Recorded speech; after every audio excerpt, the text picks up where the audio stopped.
Hello there, my name is Daniel Stanfield. I came to Australia as a private in the Royal Marines on board the flagship of the First Fleet, the HMS Sirius, in Captain Campbell's regiment. The conditions were horrendous. The stench on board was awful. The ship was cramped and rife with disease. The voyage was an ordeal. There was not enough food or water on board. Stomachs would pang with hunger, and we craved the feeling of land under our feet. Many of the convicts did not make the voyage, losing their lives to illness. I was born in Peterborough, Northampton, England, in 1766. I grew up in Peterborough. I was well educated in a proud English naval family. I was 22 when I set sail for the great unknown land on the other side of the world. I left to be a courageous pioneer, to settle in a new country far beyond our seas. I left behind a large family in Northampton, my dear mother Sarah, my father Daniel, both in their late 40s, my older siblings William, 33, Sarah, 29, Mary, 27, Thomas, 25, and my young sister Anne, 19. My wife Alice also voyaged on the First Fleet.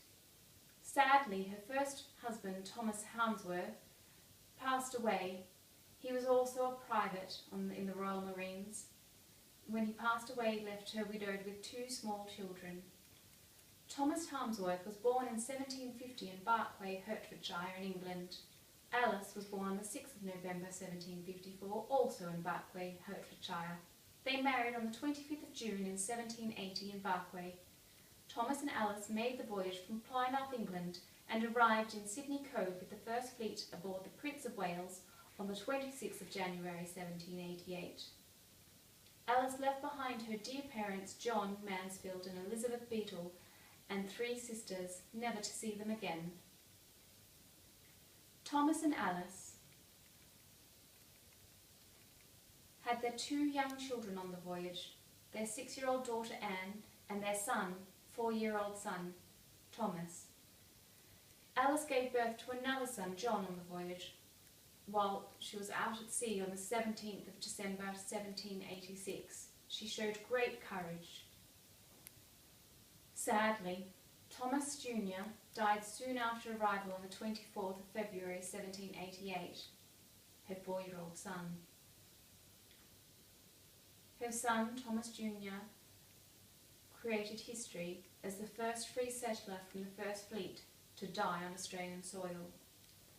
Alice's husband, Thomas Sr., died from flux, diarrhoea and fever in Sydney Cove on the 30th of April 1788.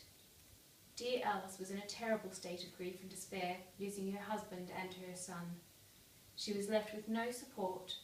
Alice was in a faraway land, away from all of her loved ones, with a grieving 6-year-old daughter and a newborn baby. Alice and I had our first son, Daniel, in 1790, and son Thomas in 1791. In 1791 I was promoted to corporal. We married on the 15th of October in 1791. Alice and I settled on Norfolk Island in 1791. James was born in 1793. In 1794 I was discharged from the Marines and sworn in as constable. I started a farm at Little Cascade and received a 60-acre land grant and 2 goats from Lieutenant Governor Philip Gidley King, who described me as a well-deserving settler. My son William was born in 1795. Sarah was born in 1796, Mary Ann in 1799. On the 19th of January 1800, Thomas and Alice's first daughter, their daughter, who was 17 at the time, married Private Samuel Marsden. Samuel Marsden had arrived in the new colony in the Second Fleet on board the Surprise in 1790 and was a soldier assigned to the New South Wales Corps on Norfolk Island.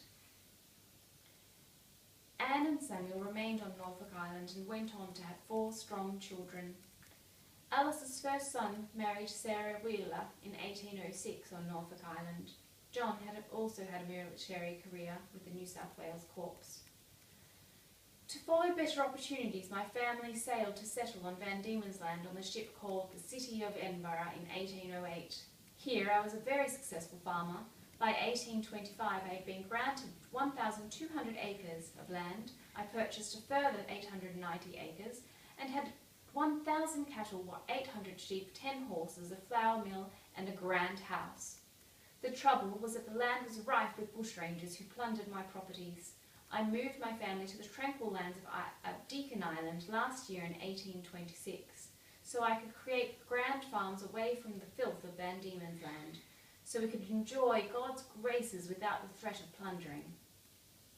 Here the air is fresh with possibilities, free of the stench of tyranny and disease. Arriving on the shores of Deacon Island, I felt filled with hope. I felt a sense of tranquility and satisfaction. Life is calm here on Deacon Island. With a small population, my family can enjoy a pure land, feast their senses on God's gifts of nature, as our home is surrounded by endless views of pristine lands. The countryside is filled with the sweet sounds of nature, birds chirping, with a distinct absence of vile language from the drunks that fill Van Diemen's Land. We are happy here, immersed in the beauty of nature. The land gives us everything we need. Our cups are filled with the goodness of God's grace. It has been my pleasure to speak with you. May your journeys be safe.